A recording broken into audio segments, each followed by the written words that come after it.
Shalom.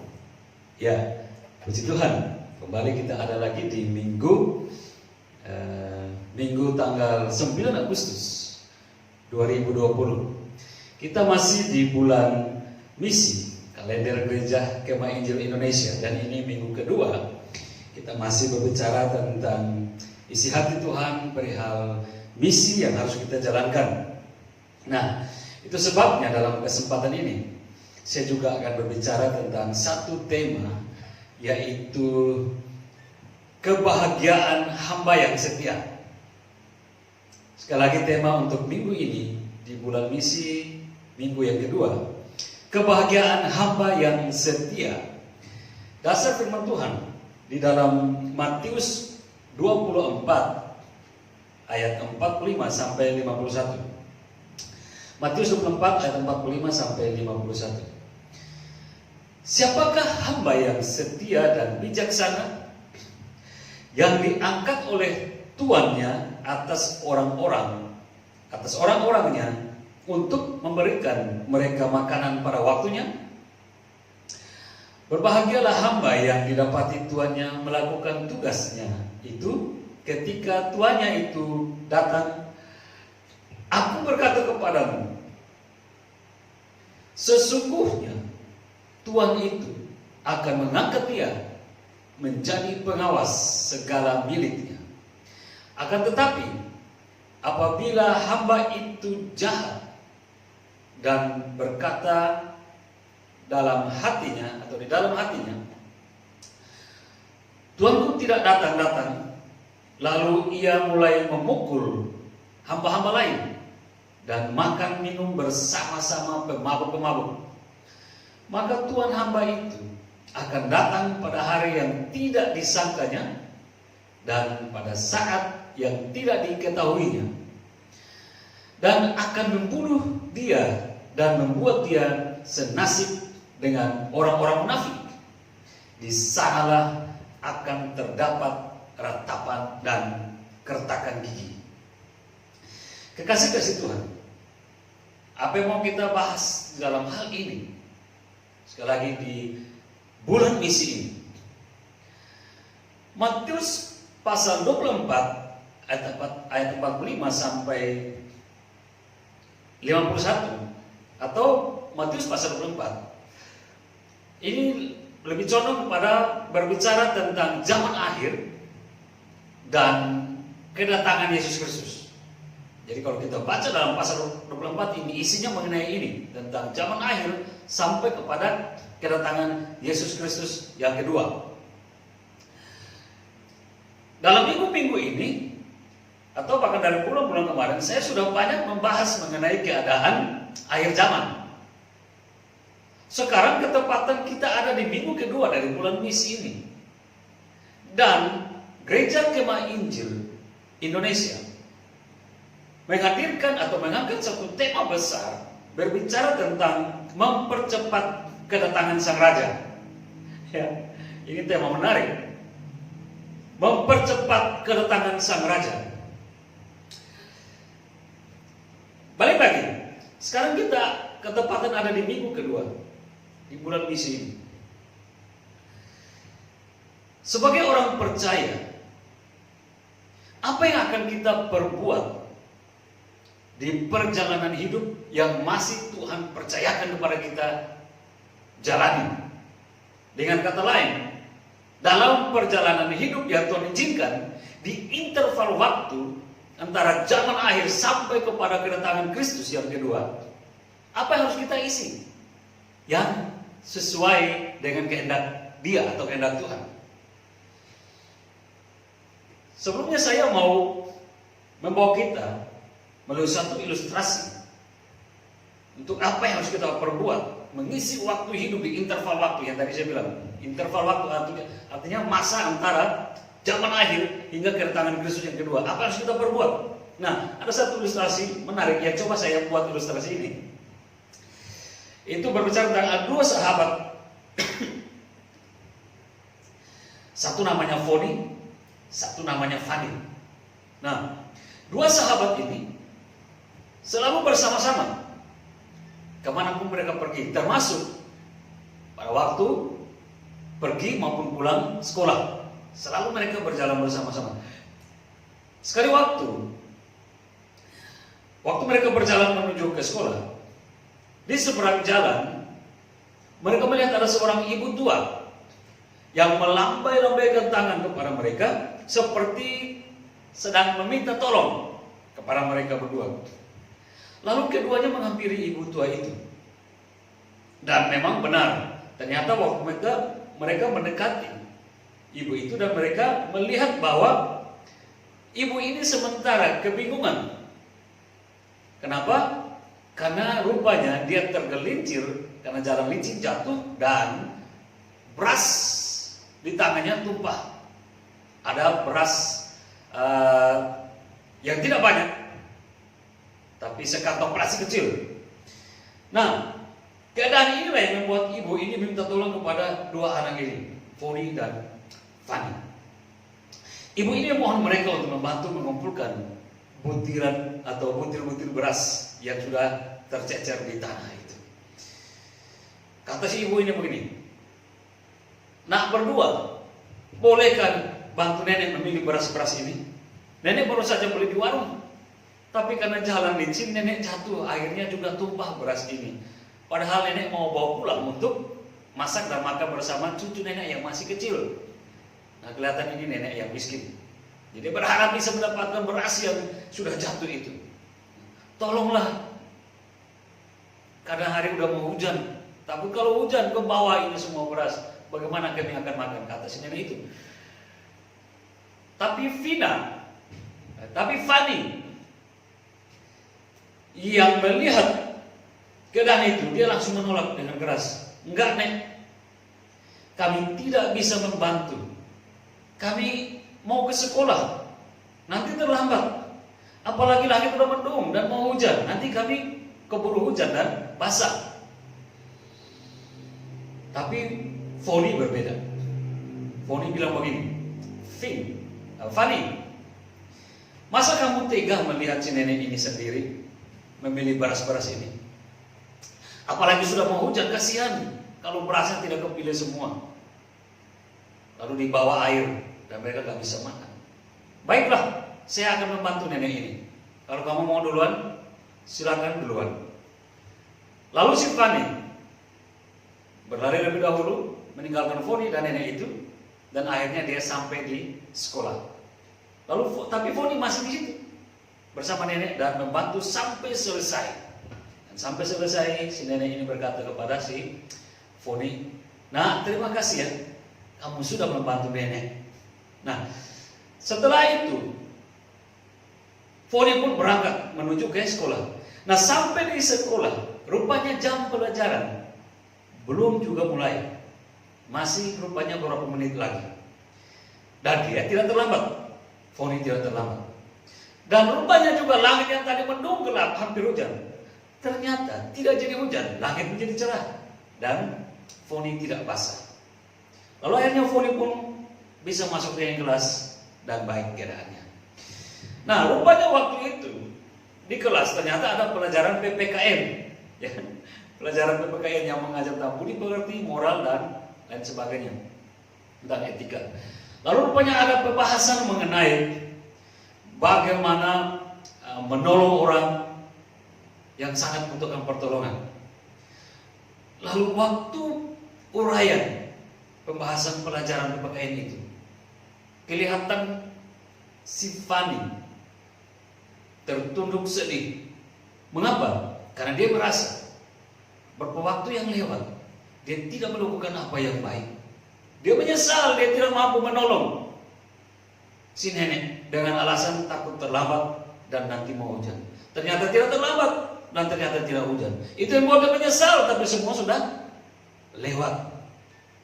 Beda dengan si Foni. Foni kelihatan gembira.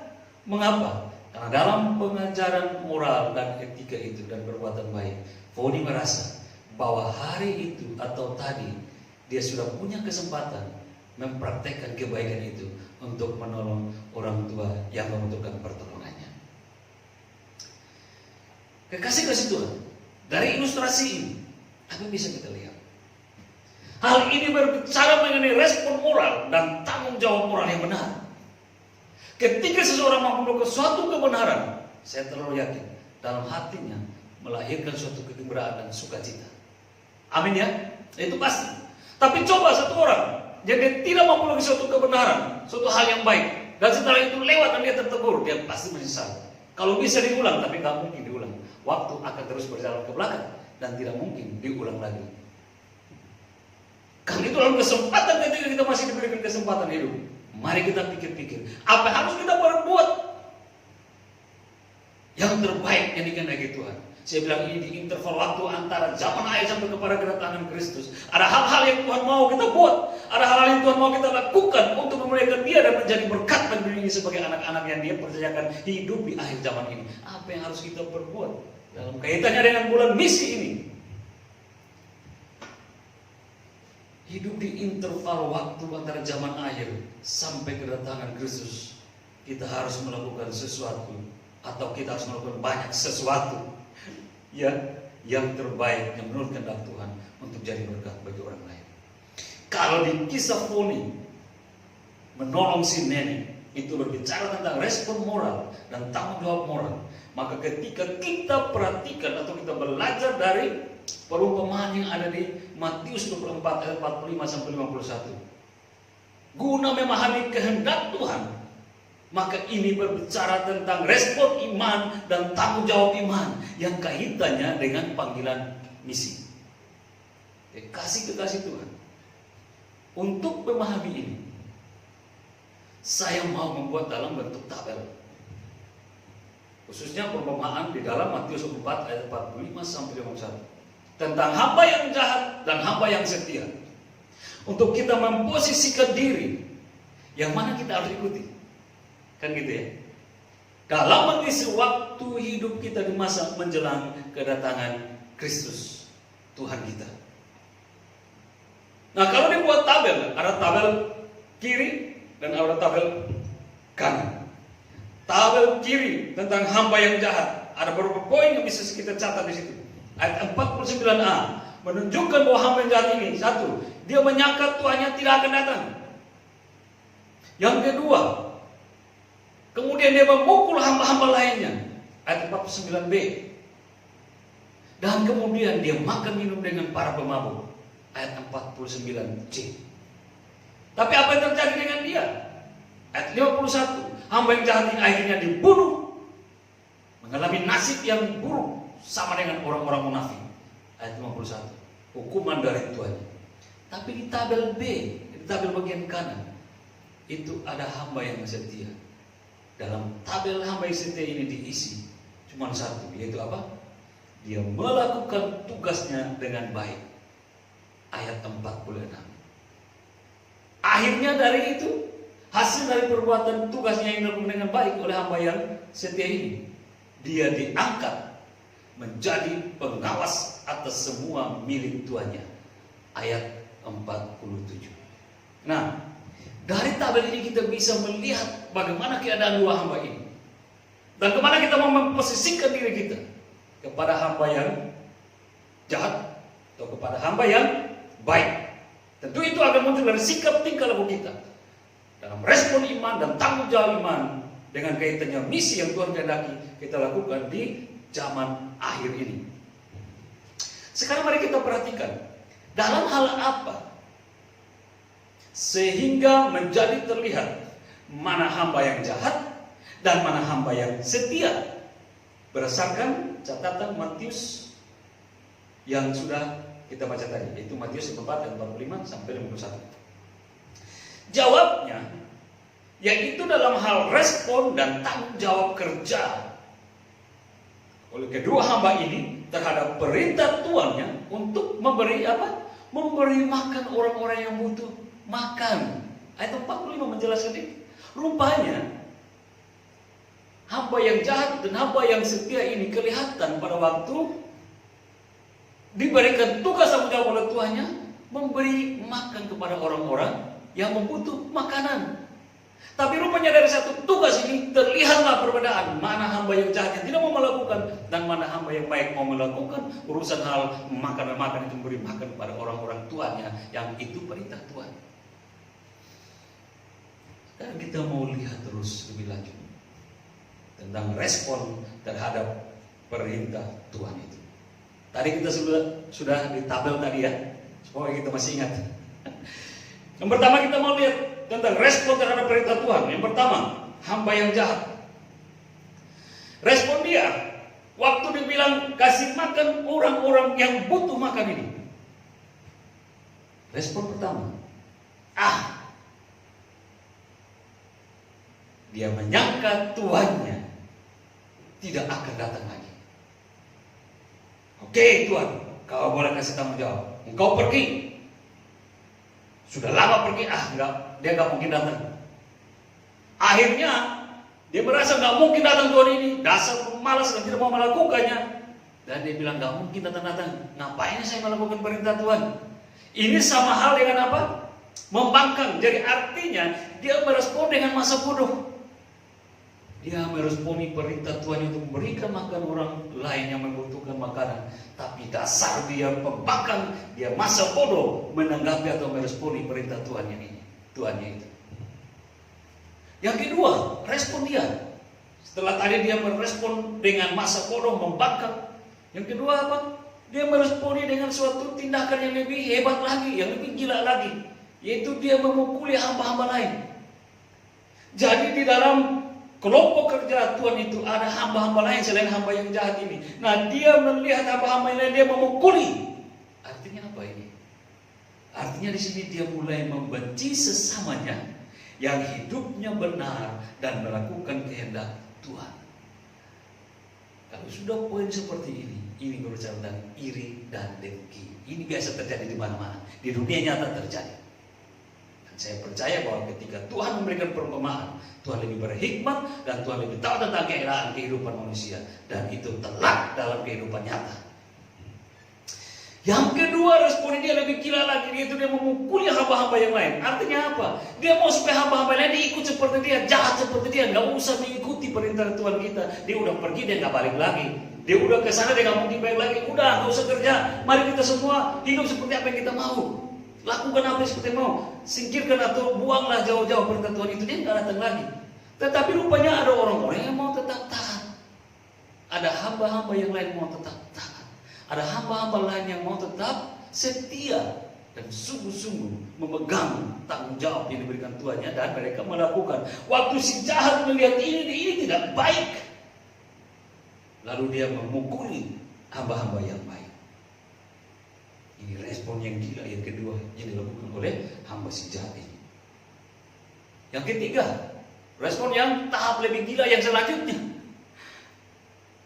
Yang pertama, dia masa bodoh, membangkang. Yang kedua, orang yang mengikuti perintah Tuhannya dia hajar. Yang ketiga lebih hebat lagi. Dari situ dia bilang, dia makan dan minum dengan para pemabuk. Daripada pusing mendengar ocehan si bos, daripada gila mendengar tugas-tugas yang diberikan oleh si bos. Padahal dia makan dari situ, dia terpelihara dari semua tuannya. Tapi waktu Tuhan kasih tugas tanggung jawab, dia tidak melakukannya dengan baik. Bahkan dia memakan, dia lawan, dan orang yang mau mengikuti aturan bosnya malah dia hajar. Sekarang supaya saya nggak sok pusing, saya cek orang lain yang sama gila dengan saya. Dia duduk dengan para pemabuk, makan minum dalam perumpamaan ini. Ini level ketiga kejahatan yang gila lagi. Artinya apa di sini? Artinya dia keluar dari kelompok kerja Tuhannya dan dia bergabung dengan orang-orang lain atau orang-orang jahat yang jahat dengan dia, yang sama dengan dia jahatnya. Pemabuk di sini berbicara tentang apa? Berbicara tentang keadaan orang yang sering kehilangan kesadaran dan hanya mengikuti perintah-perintah yang bukan dari dirinya karena dipengaruhi oleh alkohol dan lain sebagainya. Orang kalau udah mabuk alkohol nggak sadar diri. Ini bukan tentang mabuk makanan atau mabuk cinta atau mabuk apa. Ini berbicara tentang mabuk alkohol, artinya ada suatu pengaruh, kekuatan yang bisa mempengaruhi diri kita. Alkohol punya kuasa untuk itu. Dan ketika sudah jatuh kepada alkohol ini, orang tidak lagi memiliki suatu kewarasan, tapi dia sudah seperti orang yang hidup tapi tidak berdasarkan diri sendiri. Dia dikuasai oleh lain sehingga dia mampu melakukan apa yang jahat. Orang yang tadi baik dapat dipengaruhi oleh alkohol, dia tadinya baik bisa menjadi jahat. Mengapa?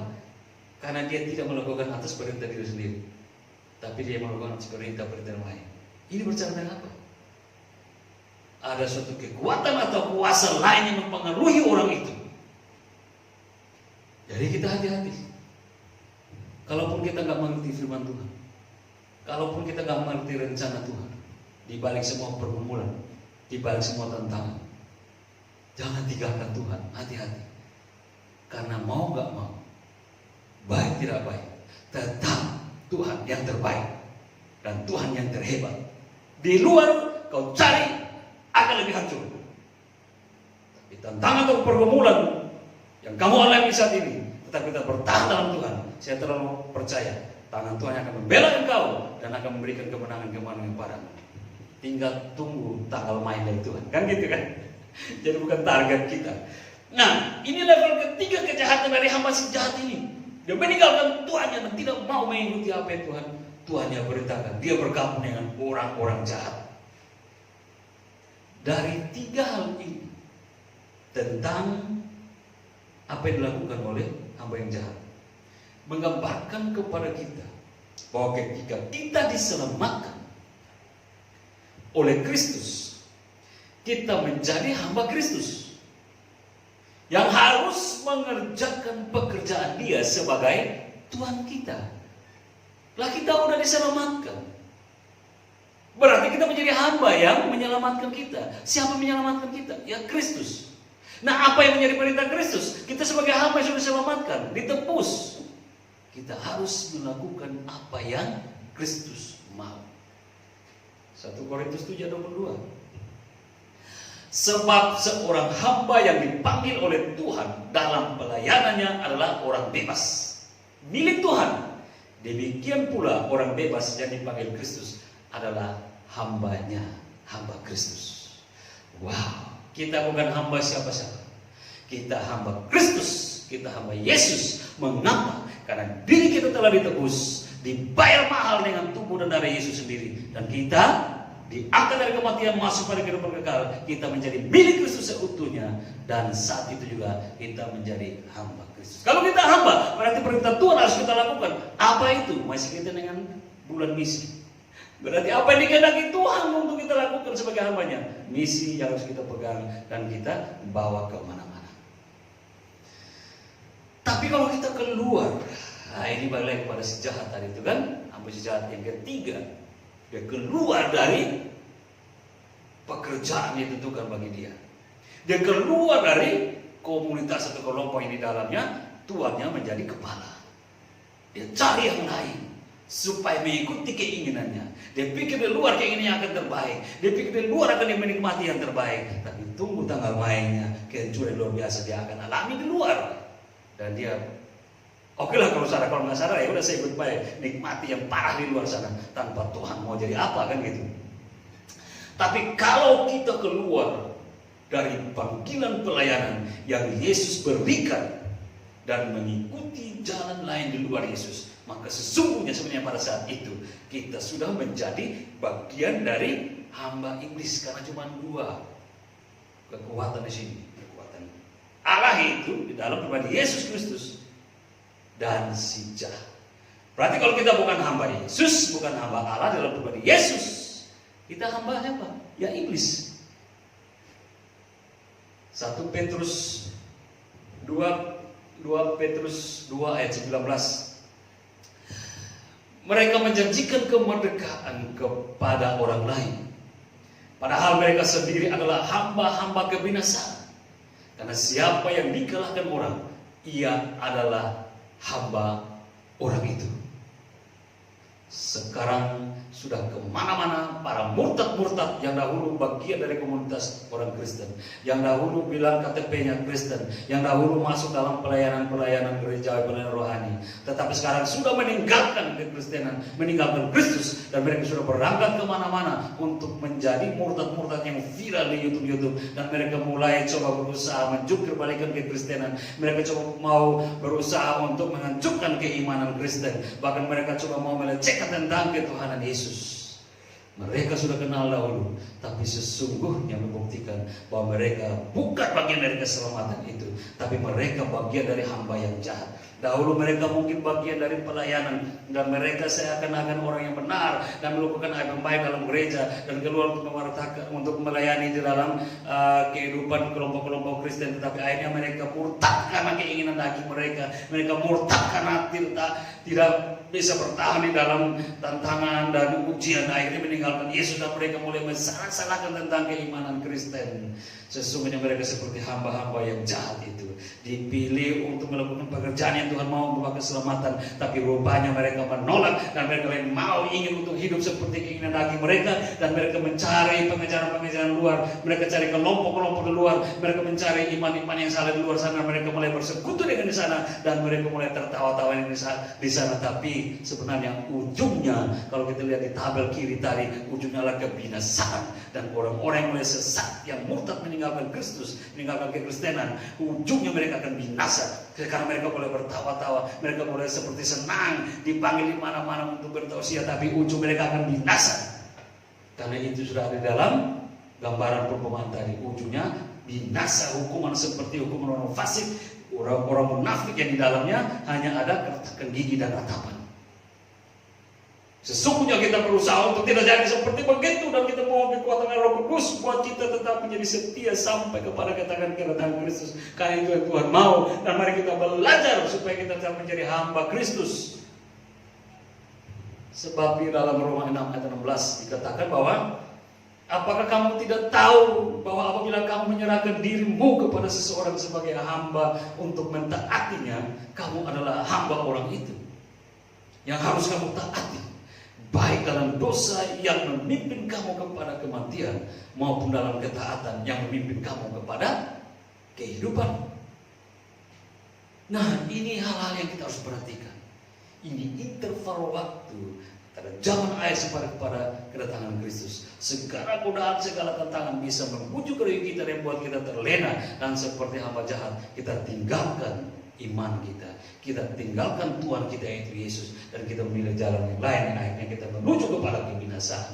Mari kita mulai kembali kepada iman kita yang sejati pada Kristus. Tuhan inginkan kita menjadi hamba yang setia, melakukan apa yang Tuhan mau. Tidak berat, kalaupun berat, kekuatan Roh Kudus yang akan memupuk kita. Karena bukan kita yang melakukannya, karena bukan kekuatan kita, tapi Tuhan yang tetap bekerja pada kita. Tuhan hanya mau pakai kita, dan Tuhan mau melihat respon kita dengan hati yang terbuka, dengan hati yang mau. Karena tidak ada satu orang pun yang terlalu hebat, yang cukup hebat, yang dengan kehebatannya Tuhan mau pakai dia, bukan. Tuhan melihat hati yang mau. Kalau boleh kita gambar-gambarkan kemungkinan antara hamba yang jahat dan hamba yang setia tadi.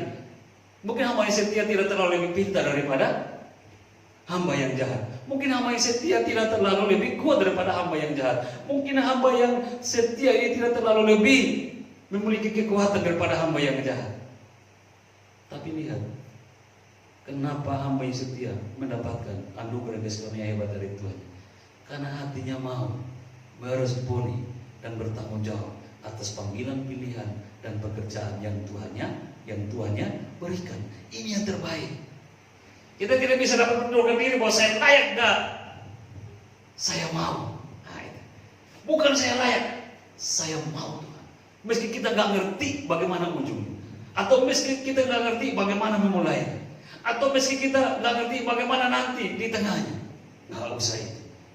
Mulai dengan langkah, saya mau Tuhan, ini aku, kan gitu ya. Saya mau Tuhan, ini aku, pakailah aku. Itu yang Tuhan cari, itu yang Tuhan pilih, dan itu yang Tuhan mau. Di akhir zaman ini, mulai dari degradasi keinginan-keinginan orang yang benar di hadapan Tuhan seperti ini, Mungkin orang cari sesuatu dulu, kalau sudah mulai memiliki segala sesuatu baru nanti aku akan cari Tuhan. Salah. Segala sesuatu yang kau cari itu adalah milik Tuhan. Kalau engkau mencari Tuhan, lebih dahulu segala sesuatu yang kau cari di dalam tangan Tuhan akan ditambahkan kepadamu. Itu juga firman Tuhan katakan kan. Cara kerjaan Allah lebih dahulu, baru semua yang dicari dunia ini akan ditambahkan kepadamu. Jangan kita balik rumus ini. Tunggu saya dapat semuanya dulu Tuhan, baru saya datang kepada engkau. Itu rumus yang terbalik. Tuhan bilang cari dia dahulu, baru segala sesuatu yang kau cari seperti dunia cari ini, tanpa kau berusaha sekian sekuat tenaga pun dia akan kirim. Yang penting engkau terbuka hati dengan Tuhan. Aku mau mengikuti engkau, aku mau melakukan apa yang engkau inginkan aku kerjakan di akhir zaman ini. Itu. Dan kalau kita dipimpin oleh iblis, maka sudah pasti kita tidak akan senang untuk melakukan apa yang benar. Tapi sebaliknya, kita akan lebih condong hati untuk melakukan apa yang jahat. Bahkan membenci, memusuhi, dan mampu mencelakakan orang-orang yang melakukan kebenaran. Seperti dari gambarannya, kejahatan level yang kedua dari si jahat itu. Apa yang jahat yaitu apa? Dia mulai membenci hamba-hamba setia lainnya dan dia mulai memukuli. Ini yang terjadi. Sekarang orang-orang yang ada di sana yang mulai keluar dari kekristenan, yang mulai keluar dari Kristus, mereka mulai berkuar-kuar di YouTube, membenci sesama orang Kristen yang lain. Mereka mulai membenci kepada pelayan-pelayan Tuhan yang lain. Mereka mulai mengata-ngatain, bahkan memaki-maki. Ini gambar dari hamba yang jahat. Dan malah kita responi sebagai hamba yang setia, tetap mendoakan mereka. Mereka bukan lawan kita. Mereka mau coba-coba lawan Tuhan kita. Biarkanlah Tuhan kita yang berperkara dengan mereka. Kita nggak usah. Kita mendoakan mereka aja supaya mereka, kalau masih punya kasih karunia untuk mereka mendapatkannya supaya masih balik selamat. Tapi itu urusan Tuhan kita ya. Itu urusan Tuhan kita dengan mereka. Kita, apa harus kita lakukan? Makin setia, belajar setia di akhir-akhir waktu hidup ini, di akhir-akhir dunia ini. Dan kalau kita sudah lihat di tabel tadi, akhir dari hamba yang jahat itu ialah apa? Mengalami nasib buruk, dibuang dari kemuliaan Tuhan, dibunuh dan dimasukkan dalam kematian kekal atau mati selama-lamanya. Mati dihukum, itu maksudnya. Tapi kita lihat yang sebaliknya, respon terhadap perintah Tuhan yang kedua, yaitu berbicara tentang respon hamba yang setia. Ini menarik. Yaitu respon hamba yang setia ketika mendapat tugas perintah dari Tuhan. Dia melakukan tugasnya dengan baik. Ini respon dia. Respon hamba yang setia. Artinya di sini ada dua. Satu, waktu perintah itu diberikan, dia membuka hati untuk menerima tugas pelayanan itu. Yang kedua, setelah dia menerima, dia setia dan taat melakukannya sampai tuannya kembali. Akhirnya apa? Artinya sampai finish, sampai akhir, sampai waktu penilaian itu datang. Dan kita tahu di tabel yang sebelah kanan tadi, hamba yang baik itu, akhir dari hamba yang setia itu apa jadinya?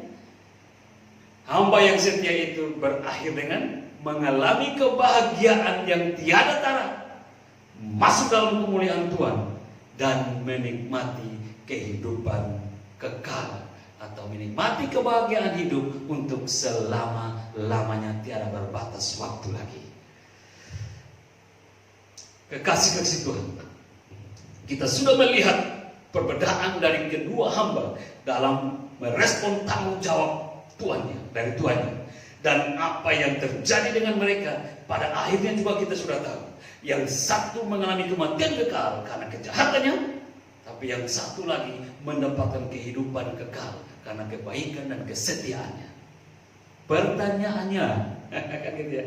Pertanyaannya, perintah Tuhan yang mana dan pekerjaan apa yang sudah hamba yang setia itu kerjakan sehingga dia mendapatkan upah yang begitu berharga? Pekerjaan yang mana? Pekerjaan apa yang sudah dikerjakan? Pekerjaan yang mana dan apa yang sudah hamba setia itu kerjakan? Pertanyaan ini dijawab di dalam ayat 45 dari bacaan Matius 24 tadi. Yaitu berbicara tentang apa? Memberi makan kepada orang-orang yang butuh makan. Karena itu gambaran dari perumpamaan tadi di ayat 45. Pekerjaan yang diberikan Tuhannya dan hamba yang setia ini mengerjakannya, yaitu memberi makan kepada orang-orang yang butuh makan, orang-orang yang lapar, orang-orang yang lapar. Kalau sudah begini arahnya, ini kita mau ngomong apa? Dalam kaitannya dengan bulan misi. Kasih makan, aku mau berangkat. Ini ada orang-orangku yang lapar. Uruslah mereka, kasih makan mereka. Kata Tuhan itu sebagai perintah. Pada dua hamba, yang satu menolak melakukan, itu hamba yang jahat. Tapi yang satu lagi, hamba yang mau melakukan adalah hamba yang setia. Dia melakukan pekerjaan yang diberikan Tuhannya itu hanya apa? Untuk memberikan makan pada orang-orang yang lapar ini. Kaitannya apa dengan misi? Kaitannya sih, mari kita lihat. Ini menarik. Ini kita seperti sedang melihat cermin tentang keberadaan kita sebagai seorang hamba yang sedang diberi tanggung jawab pelayanan, dan pelayanan itu adalah memberitakan kabar baik. Sama halnya dengan memberi makan tentang Yesus Kristus sang juru selamat manusia kepada orang-orang seisi dunia ini yang belum mendapatkannya. Itu maksudnya, memberi makan kepada mereka yang butuh makan, yaitu memberi kesaksian kepada mereka yang lapar tentang keselamatan dan keselamatan itu dalam Yesus. Dan waktu mereka menerimanya, mereka pasti akan dipuaskan kalau mereka mendengar apa yang kita perkatakan atau ceritakan. Inilah setelah setialah, karena itu setialah kita melakukan panggilan pelayanan ini untuk memberitakan kepada mereka yang membutuhkan makanan keselamatan. Sebab ada banyak orang yang lapar dan haus akan hal ini. Masih banyak orang yang belum menerimanya, dan sesungguhnya mereka haus dan lapar tentang keselamatan. Mereka mencari-cari. Minggu kemarin saya bicara tentang jalan Tuhan ya. Banyak orang mencari-cari tentang jalan keselamatan itu. Dan Amsal bilang apa? Ada jalan yang sangat lurus, ternyata ujungnya menuju maut. Jadi banyak orang lapar mencari jalan keselamatan itu, jalan Tuhan itu. Ternyata jalan itu ada di dalam Kristus Yesus, dan yang bisa diterima dengan iman. Nah, kita yang sudah memilikinya, kita respon sebagai tanggung jawab iman, bahwa kita datang untuk memberi makan kepada mereka yang membutuhkan jalan keselamatan, tapi belum mendapatkannya atau bingung mendapatkannya sehingga lapar sampai detik ini. Kita punya kesempatan atau kita punya tanggung jawab sebagai perintah Tuhan kita, yaitu Kristus, memberi mereka makan. Datang untuk menyaksikan atau menceritakan kasih karunia Yesus, keselamatan dari Yesus kepada mereka. Inilah orang-orang yang benar-benar haus dan lapar di zaman akhir ini. Akan apa? Akan kebenaran. Tapi mereka belum memilikinya. Mengapa? Karena mereka tidak tahu dari mana bisa mendapatkannya. Tapi kita yang sudah tahu di mana itu dan ada diri kita, yaitu iman kita pada Kristus. Itu yang Yesus bilang, Tuhannya itu kasih makan. Kasih makan mereka. Mereka butuh, mereka lapar. Mereka butuh aku, kata Yesus. Mereka lapar tentang aku, kata Yesus. Kita respon ini dengan iman dan melakukan sebagai tanggung jawab iman. Kita beri mereka tentang keselamatan dari Kristus. Itu makanan yang sesungguhnya yang mereka cari di dunia akhir ini. Mereka cari itu. Bukan makanan yang berkarbohidrat, bervitamin-vitamin. Bukan itu, tetapi makanan sesungguhnya dibutuhkan oleh manusia adalah makanan Kristus. Dan itu ada pada kita yang memiliki iman kepada Kristus. Dan Yesus mau supaya kita kasih makan kepada mereka. Kasih makan, ini tanggung jawab misi kepada mereka yang masih lapar tentang keselamatan itu. Mereka belum mengenal, mereka belum tahu. Tapi kita mohon kepada Allah Roh Kudus untuk berikan kemampuan kepada kita, keberanian kepada kita untuk mendekati mereka, untuk mencapai mereka dan membagi kabar keselamatan itu sebagai makanan sesungguhnya yang mereka butuh. Kepada mereka lah kita yang sudah menerima keselamatan harus membagikannya, sebab pada kita dipilih, sebab pada kita lah keselamatan itu ada. Kita harus membagikannya, sebab kita dipilih, diselamatkan untuk mengerjakan pekerjaan misi tersebut. Kita bukan dipilih, diselamatkan untuk menikmati sendiri, tapi kita dipilih, diselamatkan untuk kita berbagi, artinya melakukan pekerjaan misi itu. Karena kita dipilih, dipanggil untuk melakukan itu. Bukan dipilih, dipanggil untuk tidur. Bukan kita dipilih, dipanggil untuk masuk diskotik dan menikmati hura-hura dan mabuk-mabukan di sana kayak hamba nomor 2, hamba si jahat, hamba jahat itu. Tapi kita dipilih, dipanggil untuk melakukan pekerjaan yang Tuhan kehendaki, kasih makan orang-orang yang lagi lapar tentang Kristus, yang lagi haus tentang kabar keselamatan dari Kristus. Itu yang kita harus kerjakan. Dan apa yang diterima oleh hamba yang setia sebagai upah dalam perumpamaan tersebut, maka dalam kehidupan yang nyata demikianlah juga itu akan terjadi, yaitu kita akan menikmati semua yang terbaik dari Tuhan, lebih dari apa yang sudah kita kerjakan. Saya terlalu yakin, kan gitu ya. Bapak Ibu kasih dalam Tuhan, saya memulai tadi dengan gambaran simfoni. Memang untuk melakukan sesuatu yang baik dan benar dalam kehendak Tuhan tidak selalu berjalan mulus. Ada tantangan, ada persoalan, ada masalah. Tapi tantangan, persoalan, masalah itu hadir bukan mengalahkan kita untuk mengkuatkan dan menakutkan kita, tapi kita harus melawannya dengan kekuatan Allah Roh Kudus. Persoalan, tantangan bisa ada, tapi bersama Roh Kudus semua itu bisa dilewati. Baru muncul siapa yang menjadi hamba yang setia, hamba yang berkenan kepada Tuhan. Gambaran Foni tadi menolong si nenek. Tidak mudah loh diambil keputusan untuk membantu si nenek tadi. Mengapa? Karena dia pasti akan dipengaruhi, karena sudah pasti dia dipengaruhi oleh si Fani tadi. Berbicara tentang waktu, sudah mau jam kelas, jam sekolah. Tantangan pertama. Tantangan kedua, sudah ada bukti di langit gelap akan turun hujan deras. Kalau basah bagaimana? Tapi dia ambil resiko untuk bagaimana menolong nenek tua ini, supaya nenek tua ini pun bisa selamat, dalam arti bisa tertolong dan bisa mengambil berasnya kembali, bawa pulang dan masak dan makan bersama cucunya, dan mereka bisa hidup dengan baik. Tantangan ini hadir pada setiap kita yang mau melakukan apa yang benar. Itu berarti kebenaran yang kita lakukan bukan kebenaran yang kaleng-kaleng atau ece-ece, tapi kebenaran yang memiliki kekuatan yang sudah teruji. Tantangan itu sesungguhnya untuk membuktikan kekuatan kita yang teruji di dalam Kristus. Dan lihat akhirnya apa? Foni menang dengan tantangan itu. Fani kalah melihat keadaan.